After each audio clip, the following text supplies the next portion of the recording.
అంటే tubal pregnancy అంటే pregnancy గర్భసంచిలో అతుక్కోవాల్సింది ట్యూబ్‌లోనే పెరగడం అనేది ట్యూబల్ ప్రెగ్నెన్సీ అంటాం. సో, దీనివల్ల ఏంటంటే బేబీ పెరగడానికి ప్లేస్ ఉండదు కాబట్టి ఆ ట్యూబ్‌లో అది గ్రోత్ అవ్వకుండా రప్చర్ అయిపోయి మొత్తం బ్లీడింగ్ అవుతదనమాట.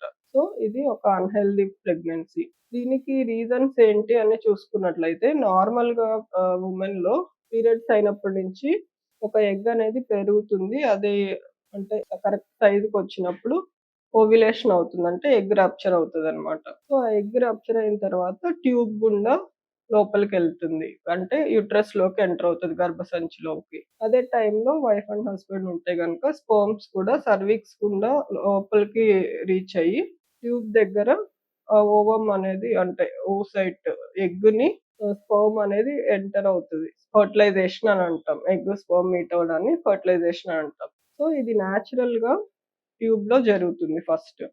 దాని తర్వాత ట్యూబ్‌లో ఉన్న చిన్న చిన్న హెయిర్స్ సీలియా అంటాము. దీనివల్ల అండ్ ట్యూబల్ మూవ్‌మెంట్స్ వల్ల గాని, దాంట్లో ఉన్న సెక్రీషన్స్ వల్ల గాని గర్భసంచిలోకొచ్చి అతుక్కుంటుందనమాట.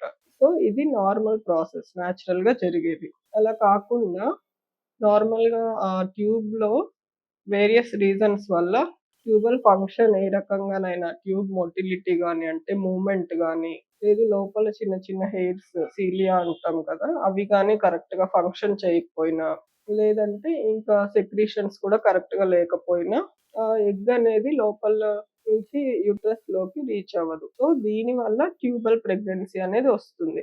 ఒక్కొక్కరికి కొంతమందికి గర్భసంచిలో అతుక్కునే దానికి ప్రాబ్లమ్ ఉన్నా ఒక్కొక్కరిలో అది గూడా రేర్ రీజన్స్ వల్ల గూడా ట్యూబల్ ప్రెగ్నెన్సీ అనేది వస్తుంది. సో